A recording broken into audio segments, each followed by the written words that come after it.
Magluto tayo ng ampalaya na may itlog. Ganito ako magluto ng sibuyas sa bawang.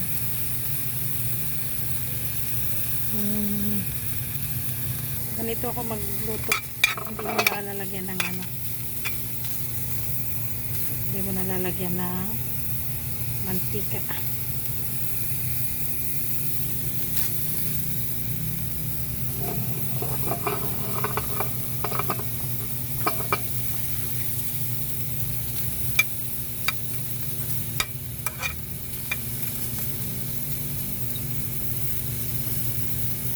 Brown muna kasi agad siyang magpa-brown yung pag kinukutsa mo yung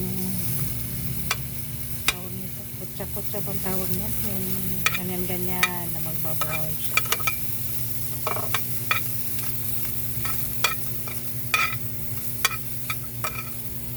Bago lagyan ng konting mantika, pa-brownin muna natin yung ating sibuyas bawang.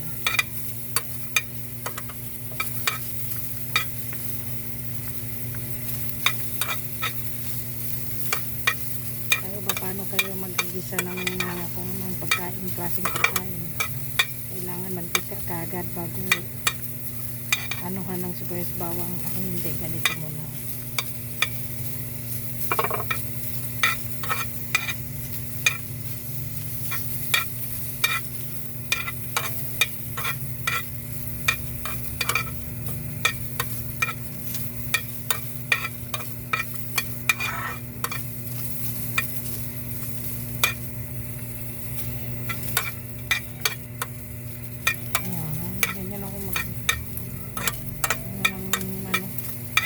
Palaya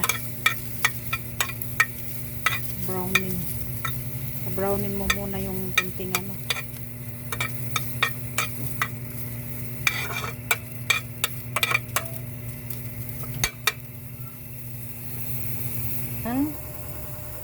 gamitan natin ng canola oil. Yan yung mantika na ginagamit namin dito lagi sa pagluto.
Pag hindi arte yung partner mo, kayang-kaya mo na yan kahit anong luto na dyan, kahit wala pang masyadong daming ingredients yan, basta may nailuto ka, mikos-mikos mo lang yan, char, yan lang.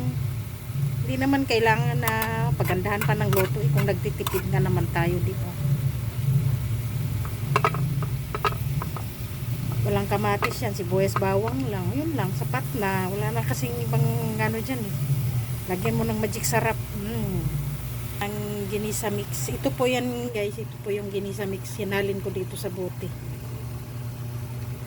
kasi yung partner ko pag nagagamit kami ng sasi-sasi, pag hindi naubos, hindi niya sinasara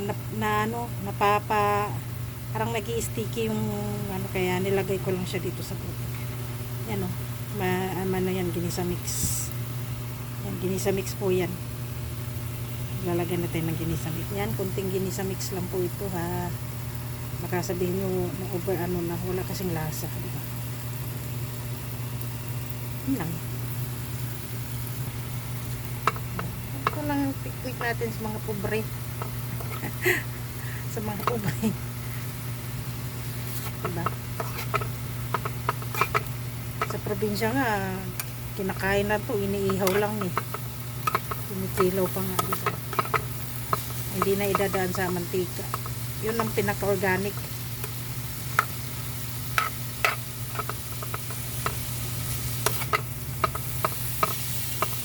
Lalagyan na lang natin to ng itlog. Ayos na. Ito yung ihalo natin sa palaya. O diba? 3 egg. Ito na guys. Dahil kami lang naman dalawang kakain, ginaganyan ko na lang yung itlog. Hindi na kailangan imikos-mikos. Mikos-mikos.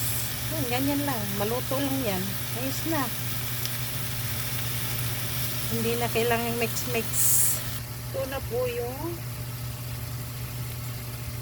finish cooking. Ganito lang po ang ampalaya namin. Magluto kami. Dalawa lang naman kasi kami kakain. Kaya ito lang ang ginagawa ko. Magluto kami ng ampalaya at saka itlog.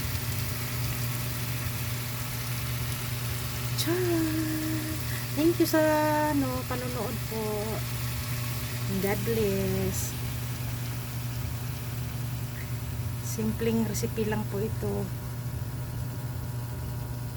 sa mga taong nagtitipid tulad ko. Char. Ang dami naman pong nagtitipid, diba? Thank you.